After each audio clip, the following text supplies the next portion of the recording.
Retro Hangover, supported via Patreon by listeners like you. We would especially like to thank patrons Lyle McKarns, Ashton Ruby, Randall Quiggle, Tony G, Studstill Smash the Milkman, Katie Quigg, Paul Romalho, Raging Demon JC, Meagan Caruso, MaskedKeaton, Andrew Liguori, Ozzy Garcia, The Retro Vixen, Adam from The Good, the Bad, the Backlog, Thunderdome Gaming Society, Dischimera, Jenny E, Rick Firestone, ParallaxPuddles, Soha, Keith Gasper, Dave Jackson, Eric Gess, Kayla Jackson, Nomad from the Retro Wildlands podcast, Ashevent, Alan Bingham, StormBeagle, RyanPlayerOne, and Mike the Ref from Backbreaker Gaming. Your continued engagement and generous donations are deeply appreciated.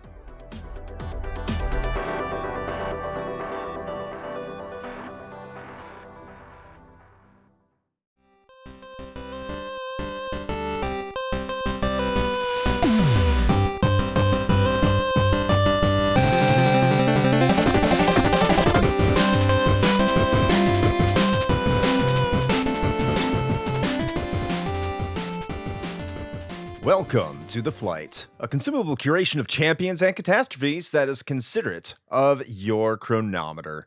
It's me, Chris Copleen, from the Retro Hangover podcast, and as always, I am joined by Shane, the Dragon Koski. Hey, how are you doing today? Yeah, doing pretty good. I am prepared. Like the ocean, I am salty, and so I'm ready to go on these lists. Is this going to have a lot of salt? It might have a lot of salt. I feel like it will. I have a feeling they want us to get salty, so I'll do my best. The people crave the violence, Chris. Yeah, I just hope it doesn't get too cliche. There's a little spoiler. I think there's going to be some choices that are rather obvious, as is usually the case. Yeah. But before we get into this, if you want to know how we determine our topics for the flight, they are all Patreon suggested and voted on. And this week's topic was suggested by Thunderdome Gaming Society. They have a good YouTube channel called The Disgruntled Gamer, so check that out. So thank you, Thunderdome Gaming Society. We appreciate the topic of franchises we won't touch, and we are looking for the salt to fly. Well, I suppose then we should just jump right into the waves to keep extending this sea metaphor. And Chris, why don't you tell us your number 5? Number 5. So my number 5, this isn't going to be salty. I think a couple of these for me aren't going to be salty. Sorry to disappoint you, listeners, if this is what you were looking for. It's more that I just don't get it. And I don't want to get it. It just seems too obscure and there's too big of a universe and I don't want anything of it because it just gets too much into the nerddom weeds. So there's no hate for this. It's just something I look at. I'm just like, nah, bro, nah. And that's Warhammer 40K. Anything that is Warhammer 40K, just get away from me because there's a rabbit hole there I have a feeling about. And first of all, it's just very intimidating when I look at it. Just everything that goes on with it. There's just so much lore and so much backstory that I feel like I would spend way too much time trying to catch up on. So I'm not interested, and I don't want anything to do with it. And this isn't me saying that this is a bad franchise. Again, I'm sure that there's a lot of good games, and especially if you want to go paint miniatures, have at it. That's you. That's not for me. I don't even want to get started on it. I mean, you could play Warhammer 40K video games without really needing to know the lore, but you're right. It is a potentially slippery slope. So yeah. Not interested. All right. Well, my number 5. I mean, I guess this probably applies to this whole list, but I definitely really just don't get it. And the thing is I don't even, unlike Chris, I'm just going to go ahead and say I don't think these are good games. I think they're low tier, minimum effort YouTube clickbaity bullshit. And that is all of the FNAF stuff, all the Five Nights at Freddy's. It's just low hanging fruit garbage. The only reason it got popular is because its entire conceit is based on jump scares. And so it was really great for streamers and YouTube clips and stuff like that, but the game itself is hot trash. I don't understand why anybody likes this. I would never bother playing these games, and especially as someone who likes horror games and horror movies, this is the exact kind of air quotes horror that gives the rest of the genre a bad name. It's like really cheap jump scare movies are not horror. They're and this is the same thing. So I don't get it. I don't want to get it. I don't care that there's been this like extended lore around it now, because you're just polishing a turd. So there you go. I don't think many of our listeners are going to be too upset with that. And to be honest, I think I would play it, but I totally understand why you wouldn't. It's so cliche and memeable that, yeah. And the quality is very questionable. Number 4. So my number 4 is another series I have no beef with, but this is something that I don't want to become a zombie. And I do appreciate playing other games. And I feel like if I started playing this game and games in this series / franchise, I would probably not come back out for a very long time. And that is Animal Crossing. I don't want to play it. I have never played an Animal Crossing game. I have no intention of playing an Animal Crossing game because I've seen what happens to people when they start playing Animal Crossing. That scares me, and I do not want to be like that. Again, if you love Animal Crossing, no hate towards you. You enjoy what you enjoy. But I like to have a diverse palette of video game entertainment, and I don't want to get locked into things. This is why I stopped playing World of Warcraft. This is why I stopped playing actually a lot of MMORPGs, but I couldn't say genre. I had to pick a certain game. And I know what farming sims do, and that's close enough to the Animal Crossing genre that I know that I'm doing it to protect myself, so I can have somewhat of a normal life, whatever that means for someone like me who's obsessed and spends way too much time playing video games anyway. So Animal Crossing, you can have it. I'm staying away from it. I wish I could just say farm sim because I love farm sims, and I can't because that's the genre. So also life sims too, but Animal Crossing is the one that bites the bullet on this. So sorry, Animal Crossing fans. That's that. What, you don't want to get into crippling debt with a raccoon? No, I already have that problem in real life, so I don't want to experience that in my fantasy world. And who knows? It could be a raccoon. I don't know who's running Navy Federal. Do you? I sure don't. The conspiracy theories abound. Okay, well, my number 4, and I think it's funny because so far your picks are just like, not so much that you dislike them and that's why you won't touch them, but it's because you fear what you will do if you start playing them. You'll like them too much. Exactly. That is not the case for any of mine at all. And my number 4 is FIFA. For a number of reasons. I don't dislike football, soccer, but in fact, in the pantheon of sports, it's one of the ones I probably would put near my top, just relatively speaking. But and this is kind of representative of sports games in general, and I've realized that all of my franchises I've chosen for my list really are just functioning as like representatives of like entire genres, really. But FIFA I picked out in particular just because it's on record that what they've done with that series is just heinous as far as like the loot box gambling and microtransactions and getting, European kids to spend thousands and thousands on, virtual soccer players and all that crap. And I don't want to participate in that. And much like Madden or like NBA, like 2K or whatever, like any of that stuff, it's just, they're like the same game every year, just with a slight like paint job and maybe a new mechanic or something. And that does not interest me in the least bit. So FIFA, you congrats, you've taken my number 4 spot. See, I was thinking about putting on Madden as an honorable mention or something like that, or a sports series, mostly because of what they have become. But when I think of franchises I wouldn't touch, I would have to think of a game I wouldn't go back and play. And I still like going back to those older Maddens and older sports titles because they weren't as corrupt. In fact, when you go back to the 90s and early 2000s, I don't necessarily think they're all that corrupt at all.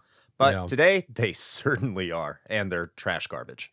Oh, yeah. I mean, hey, man, I'll still go back and play some NHL 94 any day. Number 3.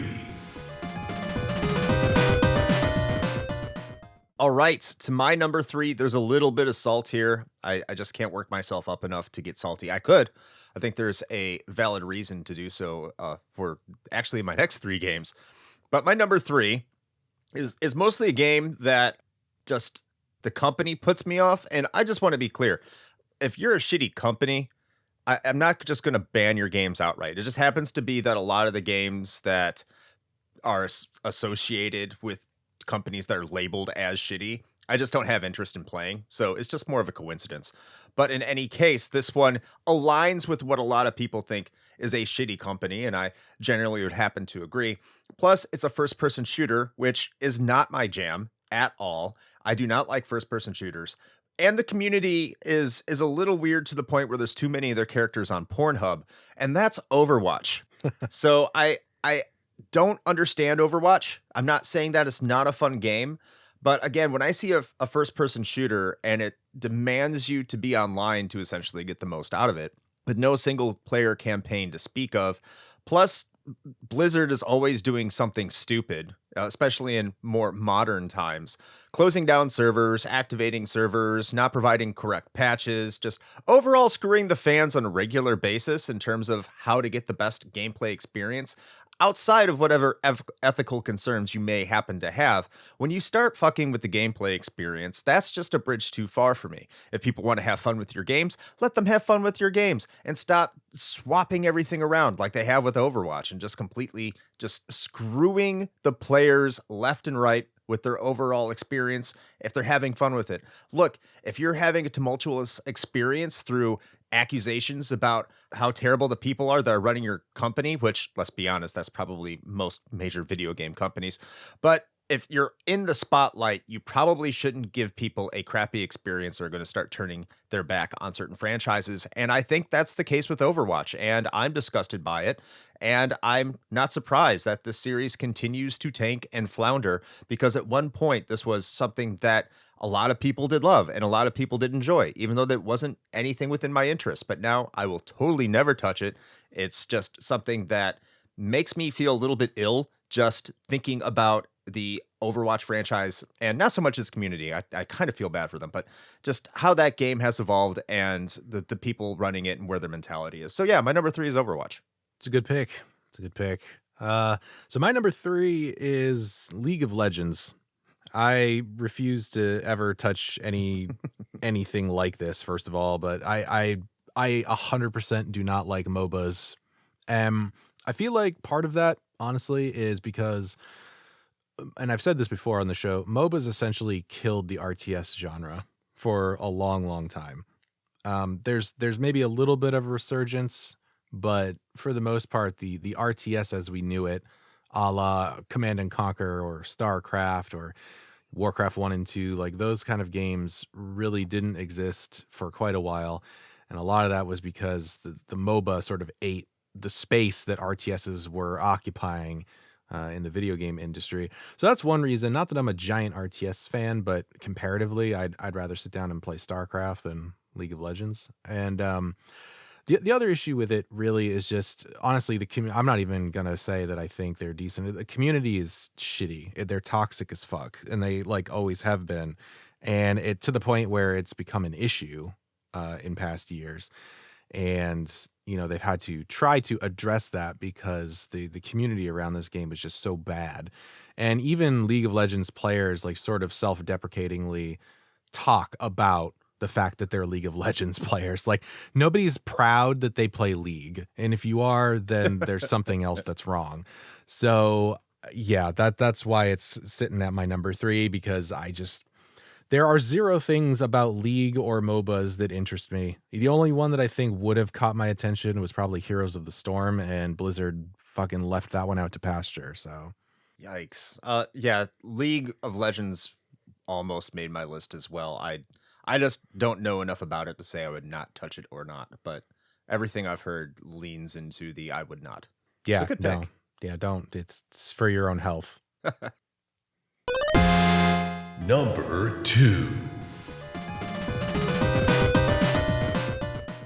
All right, my number 2, on to the very cliche, and oh my god, you haven't heard this before, picks. The first of 2 of them. It's Battlefield. It's a first-person shooter, first of all. That's the first indicator that I'm probably not going to touch it, just because I do not like first-person shooters. And 2, it's from EA, and again, I don't intentionally avoid games because of the company who makes it, but if I'm already looking at a first-person shooter, a category I don't care about, and it's made by a company that I really don't care about, that has horrible microtransaction practices within their games in and of themselves, going back to the community, if I ever want to play this online, which is where most of these games are focused, especially nowadays, there's no reason for me to play your game, especially when, let's be real, you're just Call of Duty light. And if you can't fix your shit, I mean, I'm not going to touch this even if they do fix their shit. I'm going to be honest with you.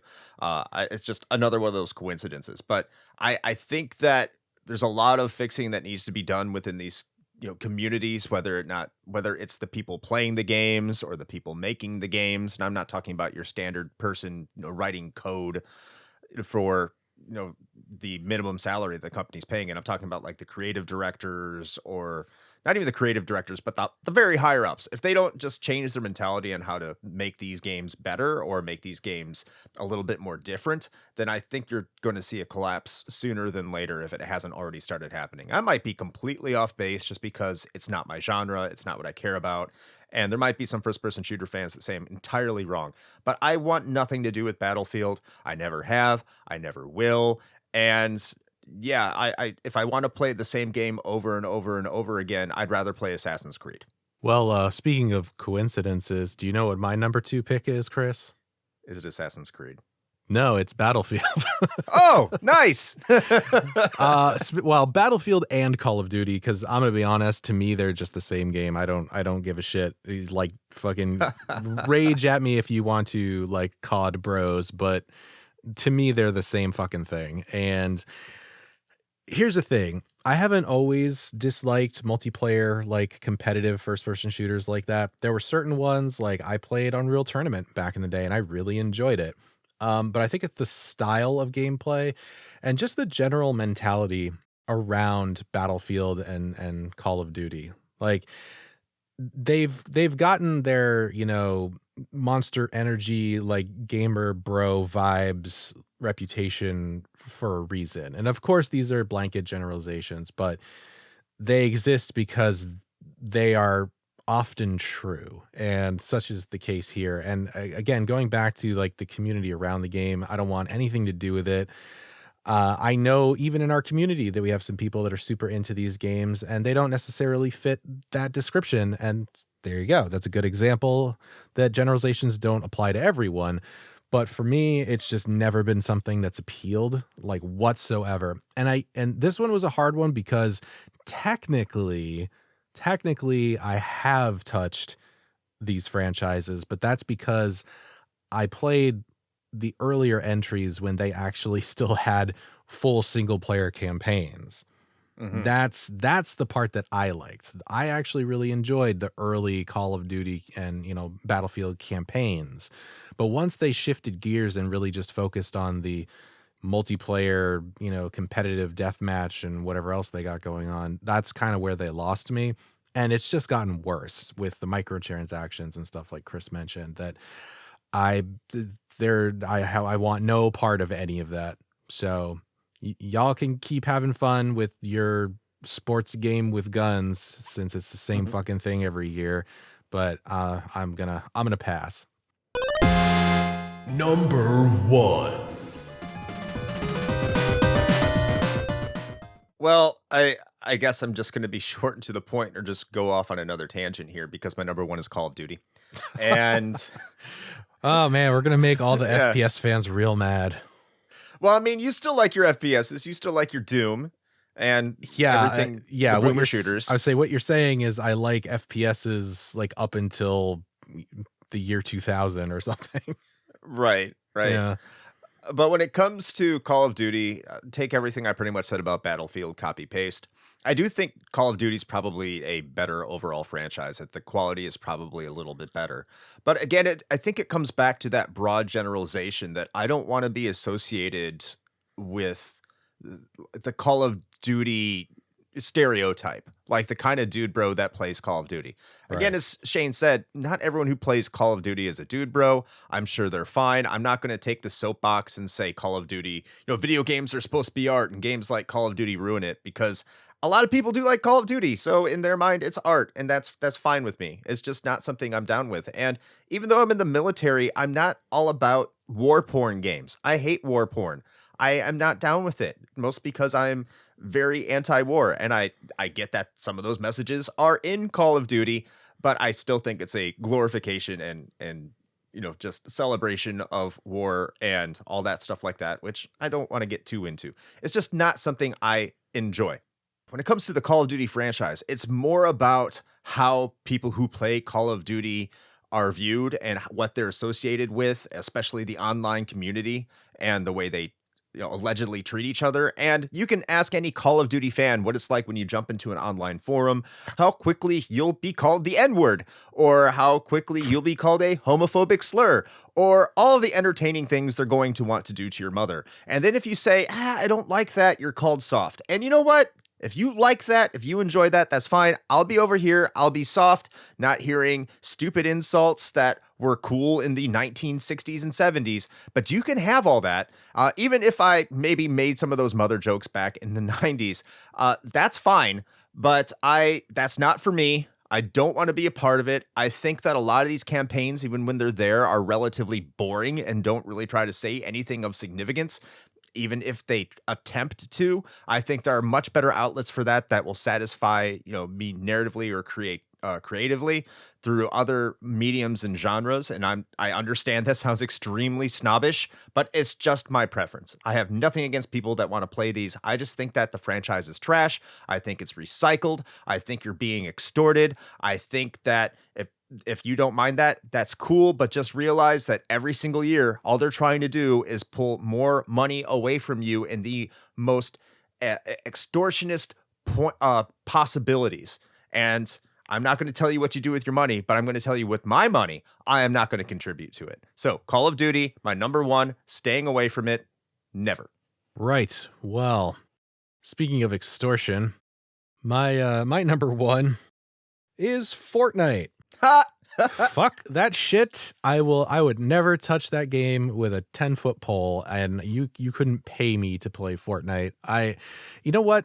There may be some solid game mechanics in there. I imagine that there has to be, otherwise people wouldn't be playing it. But I would just never want to even tangentially be associated with anything having to do with Fortnite, just because of how much of a meme it's become. And because it became so big with kids, which also, by the way, Fortnite in its original form was nothing like what it is right now. It was a failed game that they added a separate mode to, and that building mode is actually what Fortnite is now. So it was a fluke. Good on them for turning a bad product into something that's made, I'm sure, billions at this point. Billions. But the game was a fluke to start with, and it's also just basically at this point, to me, it's like the poster child of cynical game design. It's everything. It embodies everything that is wrong with AAA games today. It's extortionary in what it does to you as far as microtransactions and battle passes and loot boxes and whatever, and a bunch of ridiculous skins that you got to pay way more for than you should because they're literally just a digital art asset. And it's I guess what I get to with a lot of these and the reasons that I don't touch them, especially the higher up you go on my list, is I just get this sense that they're purposefully trying to market to the lowest common denominator, and that always just leaves a bad taste in my mouth. And it's always something that some gaming company is gonna they're gonna spin it to say well, it's in the spirit of more accessibility and streamlining the experience. And those are just bullshit corporate words for we're trying to make a game that even the dum-dums can play because we want everyone's money. And that's really what they're saying. And to me, that's exactly what Fortnite is. It's like lowest common denominator, like, oh, I'm a dad and saw the Fortnite plushies at the store, and so that means the kids like the Fortnites, I guess. Like, it's just like I obviously have like an actual like visceral reaction to it because, like I said, to me, this is like the poster child for everything wrong with gaming today. And now I'm gonna get off of my rocking chair soapbox and, I don't know, yell at some kids on my lawn or something. Well, they do a Fortnite dance. That's the other thing. Fuck that shit. I hate that shit. Especially now that I am a parent of a younger child, I'm being exposed to this unwillingly more often than I ever wanted. Seeing other like 10, 12-year-old boys just doing these dumbass Fortnite dances, like it's like a Twitch. Like they don't even know they're doing it. It just happens. You're so old. I am. I am knocking on the big 4-0 right now, man. Like, this shit doesn't make sense to me. It's everything is new and scary. I wish I knew the Abe Simpson quote where what I liked was it one time, but what is I was yeah, hip and with it, and then they changed what it was. Yeah. I get it. Fortnite has a ton of problems. I probably wouldn't play it either, but my son used to play it a lot back in the day. It looks fun, but no, it has some serious valid problems that you are 100% correct in bringing up. Very valid concerns. I'm going to learn a Fortnite dance for you now. God damn it. Well, I suppose before we go down that path any further, we're going to wrap this thing up. So we hope you enjoyed our discussion of our top franchises that we refuse to ever touch. I think we got, well, you know what? I won't even say we. I think I got sufficiently salty enough for the both of us. So I think you did. Yes. Hopefully we have sated the hunger of the patrons for violence. But anyway, if you liked what we talked about, let us know. Drop a review if you want, drop a like on our stuff, come into our public Discord, say hey, jump into that episode discussion channel and be like, man, Shane sure was salty and 10 out of 10 would listen to again. There you go. And you know what? You can find that public Discord as well as all of our other goodies, whether it's this show right here, or maybe our socials, or the YouTube, or perhaps even the Twitch channel. All of that is at our Linktree. So just head over to linktree/retrohangover. It's linktr.ee/retrohangover, and tap or click on the button that suits you best. And Chris, do you want to talk a little bit about the Twitch and perhaps anything else that I didn't cover? Yeah, sure. Just if you want to watch us play video games, then you can head over to twitch.tv/retrohangover, and you can join us live at 9 p.m. Eastern Time, and we will be playing games of some sort. Hey, maybe we might even play a game from a franchise we won't touch if we get enough peer pressure, because I am easily convinced and fall to the whims of the masses if it's in high enough demand. I will subject myself. And if you want proof of that, if you look at a YouTube video from one of our streams at twitch.tv/retrohangover, I'll even play Wii U games like Barbie's Dreamhouse Party. So if you don't believe me, just head on over there to twitch.tv/retrohangover at 9 p.m. Eastern Times on Sunday nights. Back to you, Shane. All right. Well, with all of that being said, until next time. Play with your I'm gonna floss in front of Shane joysticks.